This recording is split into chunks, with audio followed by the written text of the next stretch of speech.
Olá e bem-vindos ao Got Shell, o seu programa de segurança da informação, notícias e atualidades do universo cyber. Hoje é quarta-feira, dia 21 de dezembro de 2022. Eu sou o Dino e me acompanham Anderson de Godoy. Olá a todos. Andressa Natário. Olá, pessoal. E Marcelo Pacheco. Olá, pessoal.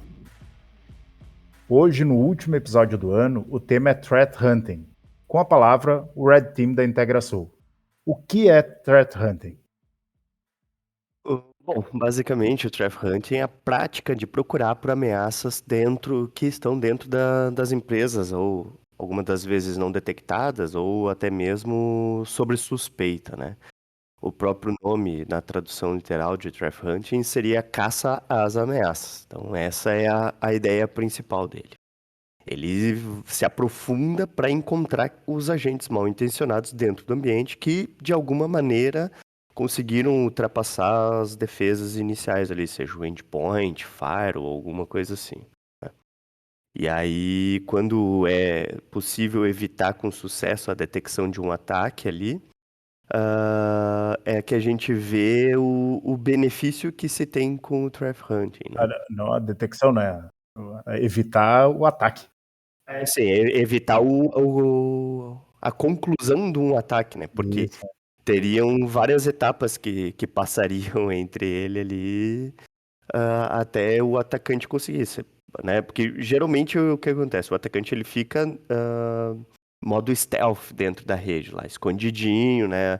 Para tentar fazer captura de dados, de senhas de usuários, ou até mesmo para fazer o data exfiltration lá, né? Tirar os dados da empresa e fazer o upload para fora, de alguma forma, de alguma coisa assim. Então, o Threat Hunting, teoricamente, ele teria que detectar em algum momento que isso está acontecendo, né, proativamente, para evitar o comprometimento dos dados ou até mesmo que ocorram outras coisas ali dentro. Então ele é um procedimento que seria preventivo, né? Importante, é um dos benefícios para as empresas, é que me anteceder a realização do ataque, ou seja, o ataque bem sucedido, é isso? Isso, essa é a ideia. O Threat Hunting, ele tem que ser proativo, né?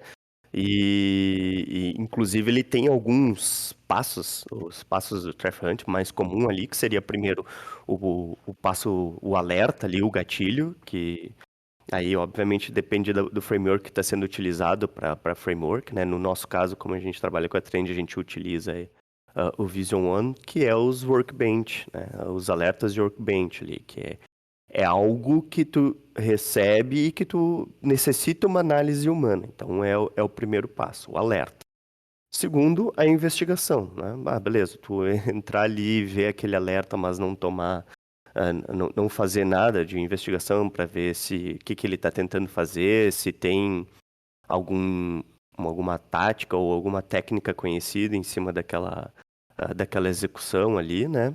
Para Anderson, ver.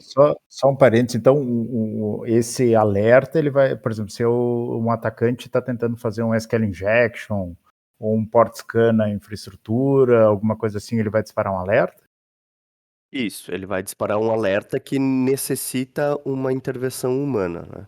Uhum. E esse alerta ele é só de ações específicas ou pode ser, por exemplo, tu tinhas comentado antes que tinha que às vezes o pessoal fica ali na moita, né? Isso. Fica meio tenta não fazer barulho depois da invasão, né? Então o threat hunting vai tentar, e a gente ouve muito isso, né, na mídia. Suspeita-se que os atacantes estavam dentro da rede há não sei quantos meses, né? De repente tinham criado uma backdoor, tinham feito um acesso lá e estavam lá quietinhos, coletando dados e de repente extraindo credenciais, né, senha dos usuários, esse tipo de coisa.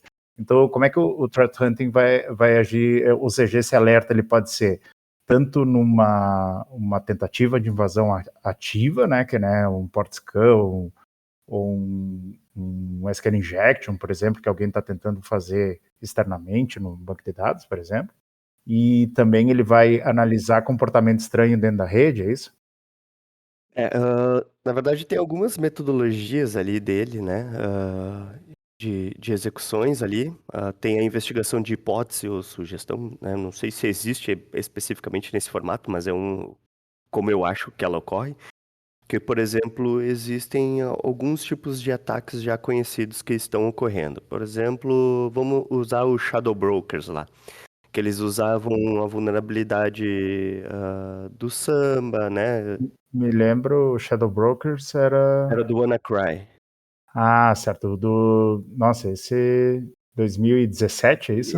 Isso aí. Mas eles... Ah, tá, o Shadow Brokers era aquele que eles tinham usado as As ferramentas da ferramentas da CIA, NSA. da NSA, tá certo. Isso aí. Eles haviam encontrado um exploit, o Eternal Blue, né, para exploração de uma vulnerabilidade SMB 1.0 que tinha nos Windows. E a partir dessas explorações, eles conseguiam fazer o dropper do ransomware e executavam e criptografavam os dados. Então, eles têm um processo que ocorre, né, já conhecido, e que tem alguns indícios que pode ser, né? Então, é basicamente esse, né? De hipótese ou sugestão. Tu tem vários tipos ali através de Threat Intelligence, que é a própria... E as próprias empresas alimentam aquela base, né? E tu pode investigar se tem dentro do teu ambiente algum tipo daquele comprometimento.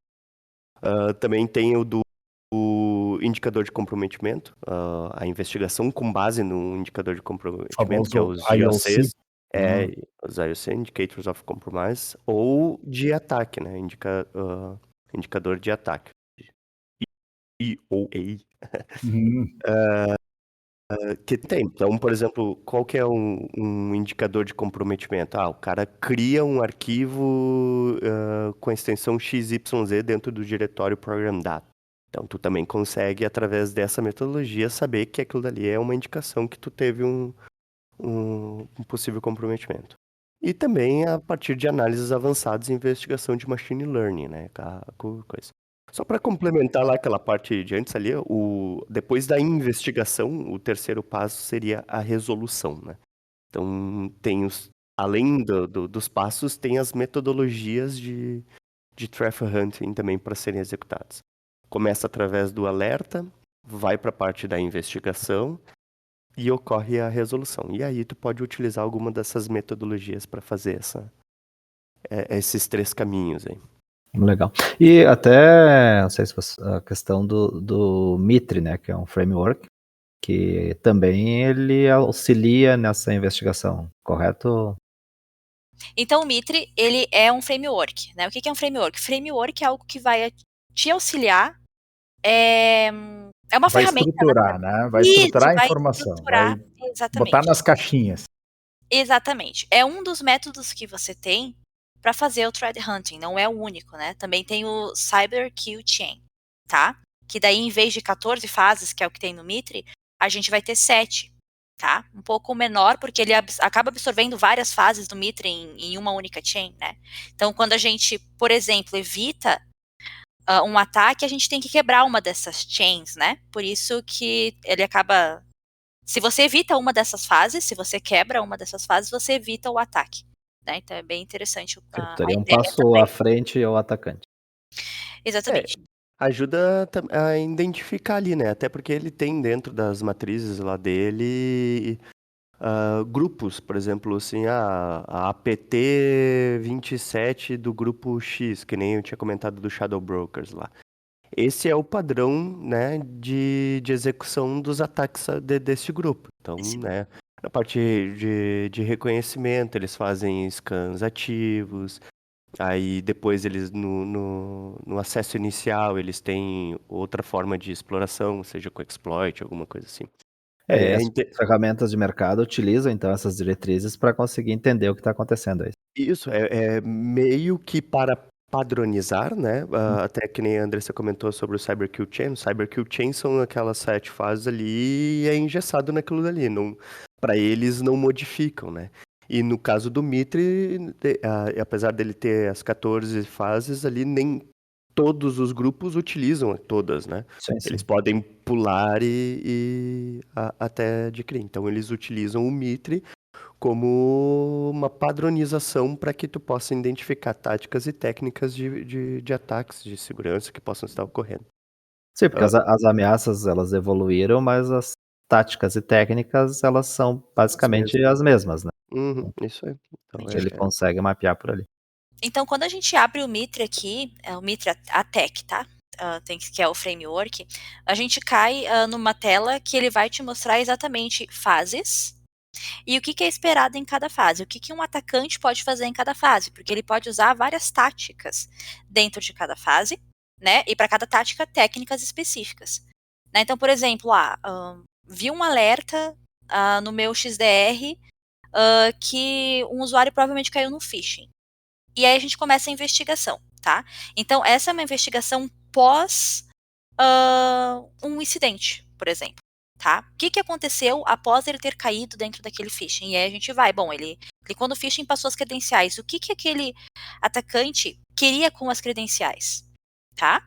E aí a gente vai seguindo ideias. Isso é uma coisa bem importante de dizer, que no threat hunting a gente cria ideias na cabeça do que pode ter acontecido e procura por elas, tá? E quando a gente encontra, a gente vai seguindo o caminho do atacante. Vai criando tá? cenários como se tu fosse o atacante. Exatamente. Então a gente tem duas maneiras de usar o Mitre. Uma é quando tu tem um incidente, que é o trigger, que o Anderson comentou lá no início, né? A gente tem um alerta num endpoint, a gente tem um alerta no XDR, a gente tem algo que nos faça suspeitar que algo está acontecendo. E aí a gente inicia a investigação a partir daí. E tem uma investigação proativa, que é onde a gente levanta hipóteses, mesmo sem ter nenhum tipo de alerta no nosso ambiente. Eu quero investigar se, por exemplo, o grupo X, um grupo malicioso, né, de atores maliciosos X, pode estar tentando atacar a minha empresa que é do segmento X.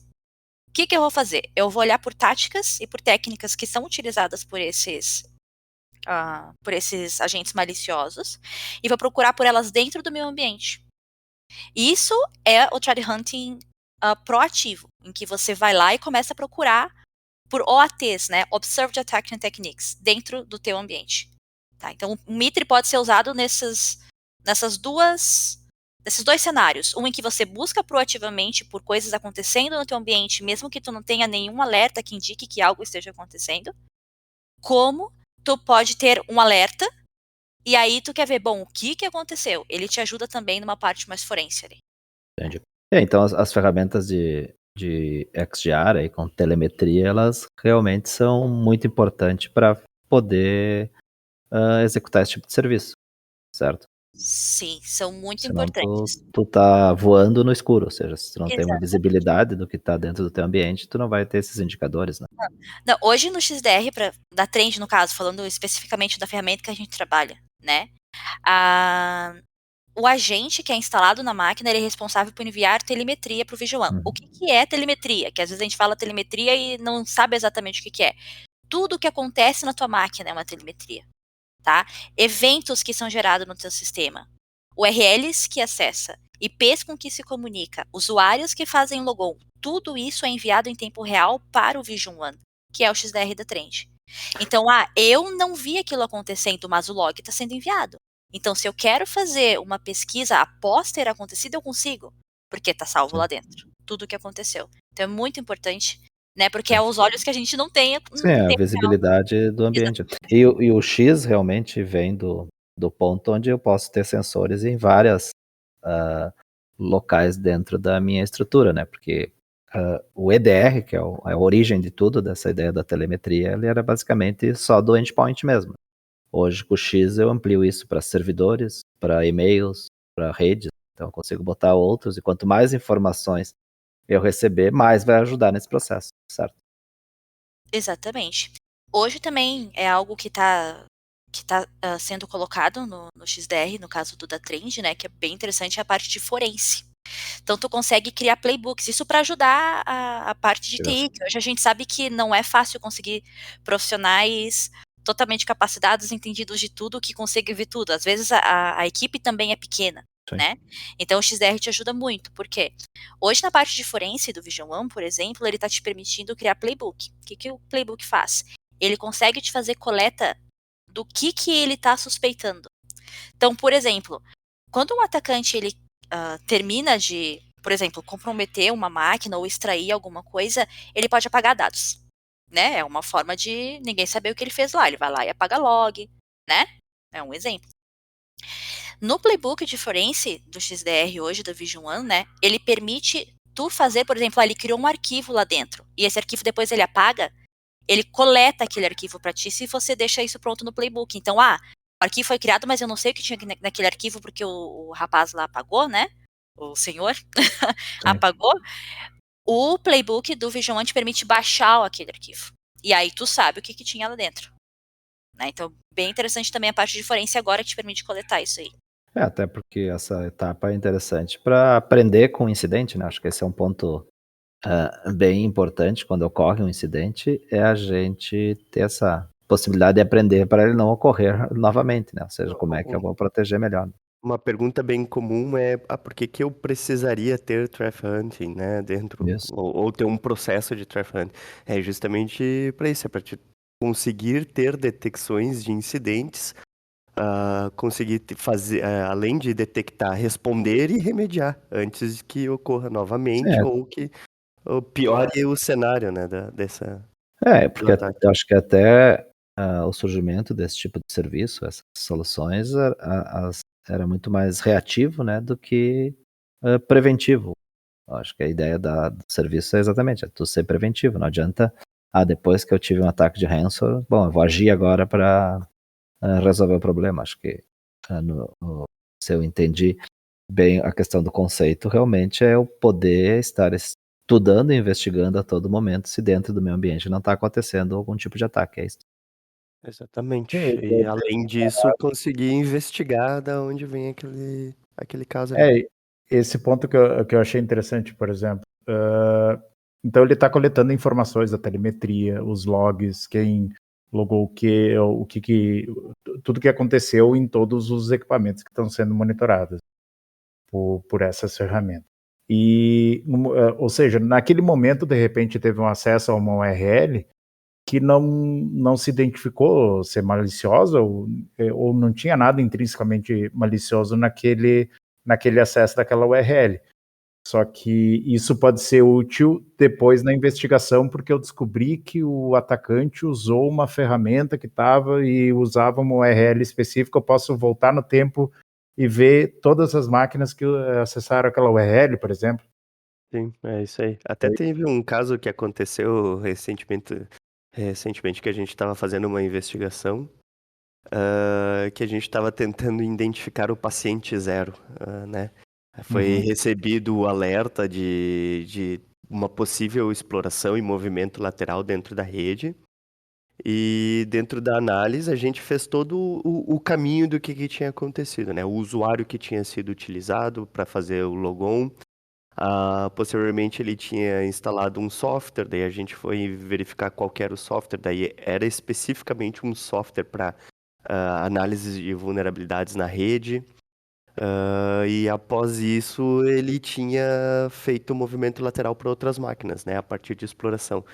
E nós não estávamos encontrando antes como que ele ganhou acesso a essa máquina, né? Para conseguir fazer a instalação daquele...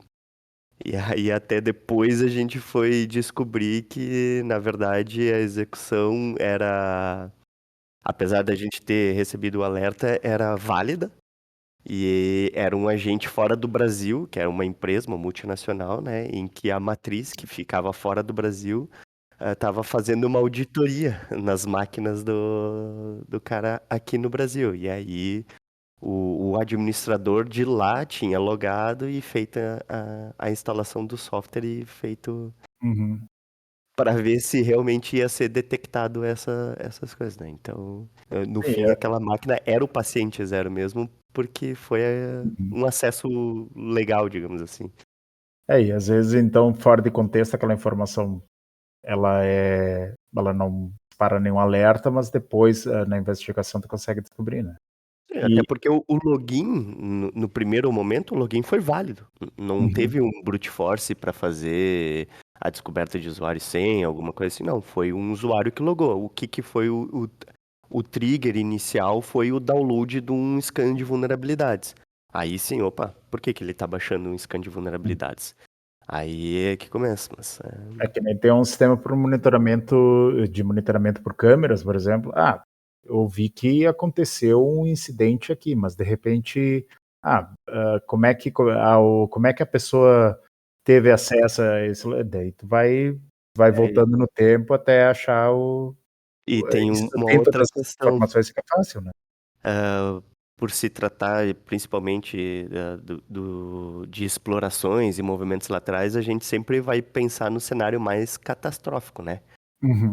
De alguma forma o cara invadiu o ambiente e tá fazendo um movimento lateral. É muito, muito interessante isso que tu colocaste agora, que era o que a Andressa tinha comentado antes, né, em relação ao Mitre Attack, né, que se alguém tivesse acesso a uma caiu num phishing, né, foi usuário, ele caiu num phishing e ele colocou lá o usuário e senha dele, né? Então esse exemplo que tu falaste também, Anderson, é uma coisa, né, quer dizer, tu teve o indício que teve algum problema. A partir daí, o que acontece, né? Qual seria o próximo passo do atacante?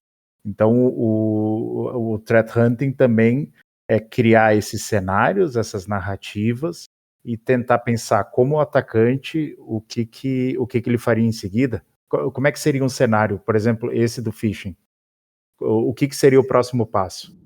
Daí, no caso, teria que verificar se o usuário respondeu o e-mail, né? Se teve alguma resposta, se teve alguma URL, se foi clicado na URL. Aí, como, né, a partir do momento que o usuário pode ter clicado naquela URL, né, pode ter logs de cliques, já teria que tomar como ok que ele passou o usuário e senha.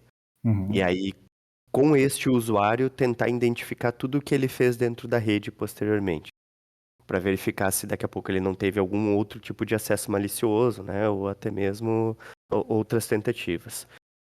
Tem uma coisa bem interessante que é o rastreio do e-mail. Não, eu só ia perguntar o tipo de acesso que seria em seguida, seria, sei lá, acesso a VPN. Isso, ou uma VPN, ou logou em outra máquina, ou no servidor de TS. Sim, Depende muito do tipo de phishing que esse usuário recebeu, né? Se ele Uhum. passa um usuário e senha, se ele baixa um anexo, né? Por exemplo, tu já vai para lados diferentes, né? Sim. Porque, bom, se ele baixa um anexo, provavelmente ele vai baixar o quê? Algum script malicioso que vai, por exemplo, criar uma tarefa agendada na máquina dele, que vai se adicionar a inicialização da estação para tentar obter persistência, né? Então depende muito também do tipo de phishing que esse usuário recebeu, pode também ir para um lado ou para o outro, né? Se foi por credenciais, phishing for credentials, né? Procurando por credenciais, ele pode estar tentando acesso a algum sistema, por exemplo. São vários cenários que tem que E, inclusive, ir imaginando e ir testando, justamente. E normalmente a gente pensa em phishing como um acesso inicial, mas o phishing ele pode ser usado, inclusive, lá na frente, para, por exemplo, um phishing interno, né? Eu comprometi uma conta aqui dentro, mas não é ainda o que eu quero. Eu vou mandar de uma conta interna para alguém aqui. Por exemplo, um Usa para diretor, escalar. tu pode usar para escalar, exatamente. E em outras fases, não só no acesso inicial, né? Para ganhar acesso, enfim, para procurar Eu por digo que informações mais críticas.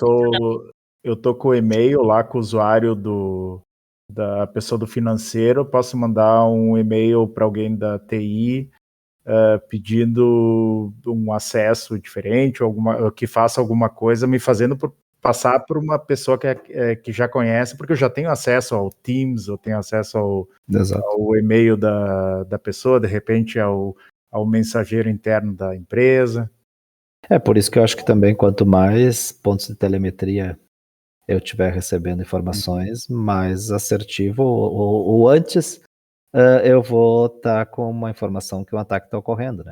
Essa questão do e-mail também, se... E esse dado pode ser relevante semanas depois. Uhum. Sim. Eu acho isso legal porque quando tu tá também fazendo um threat hunting, tu permite tu testar os teus os teus pontos fortes e os teus pontos fracos e conhecer ele, né? Vamos testar isso aqui, por exemplo, dentro do meu ambiente. Se por exemplo, alguém malicioso com esse acesso consegue fazer isso. É algo importante de testar. Se ele consegue, bom, ele conseguiu, isso aqui é extremamente importante. Como é que eu vou proteger isso daqui, né? Então, o Threat Hunt também te permite fazer isso. Conhecer o teu ambiente e saber qual que é o ponto mais fraco, como que tu protege ele. Tem uma coisa, o que precisa pro Threat Hunting também tem algumas coisas, né? Expertise humana ali, o conhecimento dessas ataques, seja até mesmo E da ferramenta que está sendo usada. o profissional que vai fazer o threat hunting. Não, Esse cara é o mesmo que faz o pentest? ele pode ser, né? Uhum. Não é impossível ser, mas geralmente é separado. A equipe de Threat Hunting faz Threat Hunting. Uhum. A data do ocorrido, né, que é o armazenamento das informações ali, que daí seria a telemetria que foi comentado.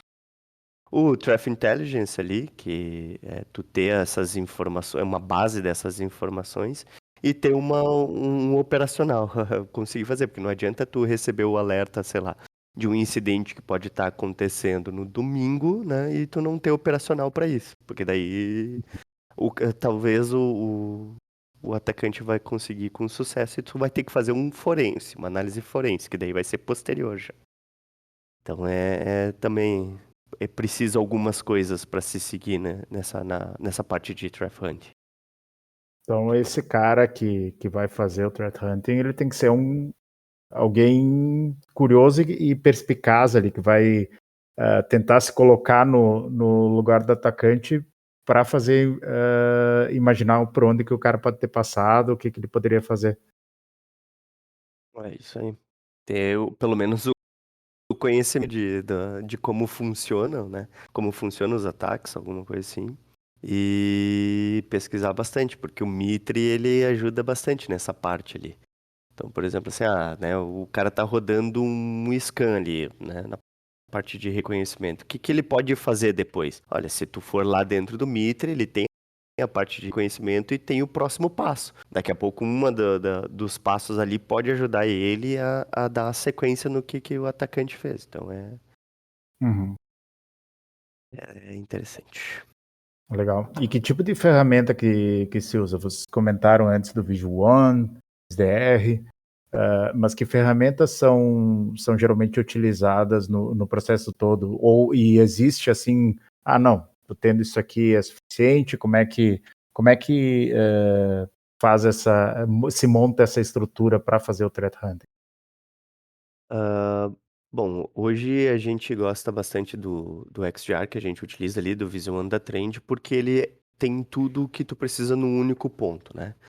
Mas não necessariamente precisa ser só com ele, né? O que tu precisaria é ter logs dessas informações, então um CIEM, né? Um centralizador para receber toda essa telemetria ali num único lugar.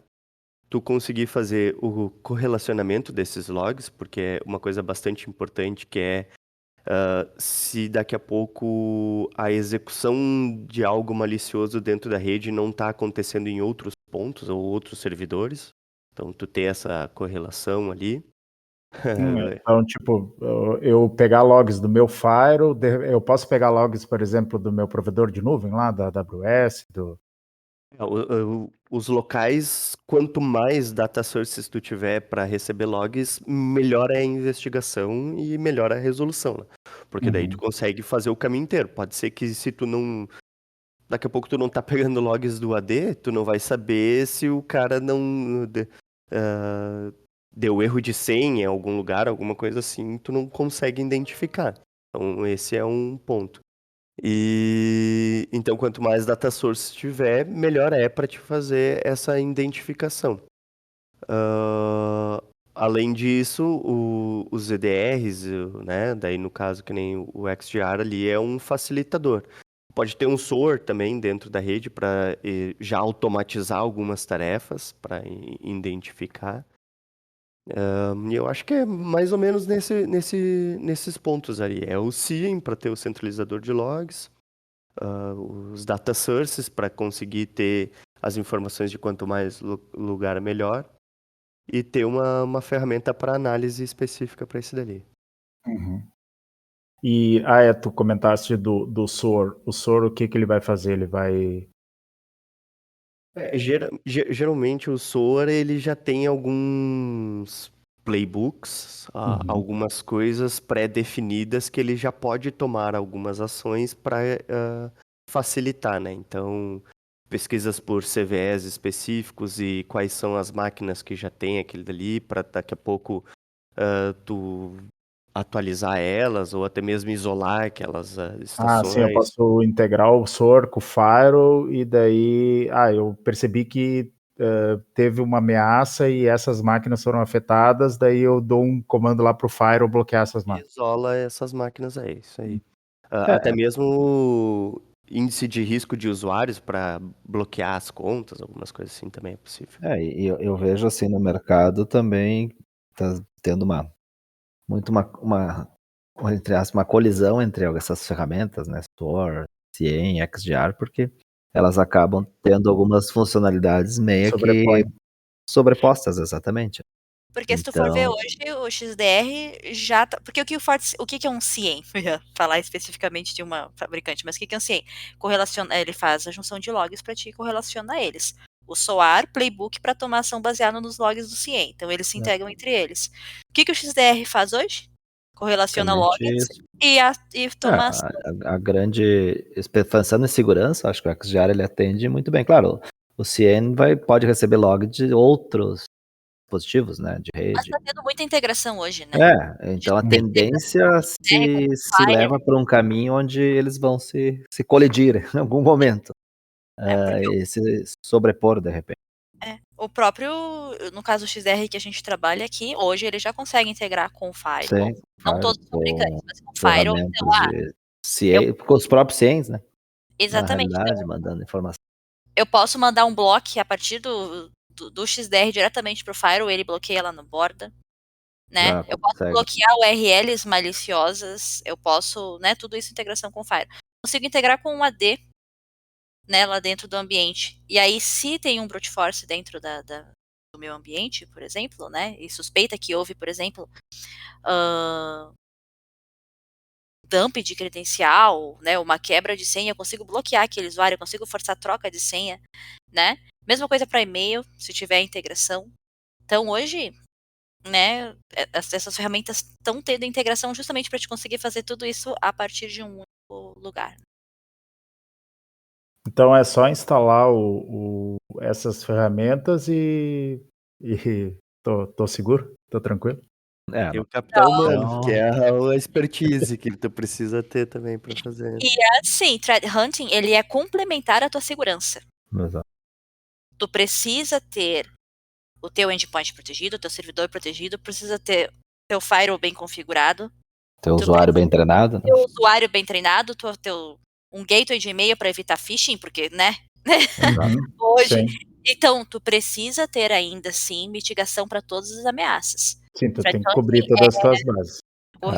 Cobre tudo. O threat hunting, ele é complementar à segurança que tu já tem. Sim, e é uma ferramenta que o profissional vai utilizar para fazer essas investigações e caçar essas ameaças ou possíveis ameaças. Sim. Isso. Até porque 100% seguro não existe. Na realidade, hoje o que se busca é trabalhar na mitigação e após um incidente ter uma recuperação mais rápida do estado normal da organização, né? Então acho que e que entra nos playbooks, né? Tu ter um plano de ação para caso o pior aconteça. Exatamente. Acho que tem que estar preparado. Eu sempre falo, a questão já hoje não é se vou ter um ataque, quando ele vai acontecer e como eu estou preparado para reagir a essa situação. Né? Esse é o ponto bem importante nesse sentido. Então, pessoal, por hoje é só. Nos sigam pelo @got_shell no Instagram e no Twitter ou pelo e-mail got_shell@integrasul.com.br. Abraços e até a próxima. Até a próxima, pessoal. Até a próxima. Até a próxima.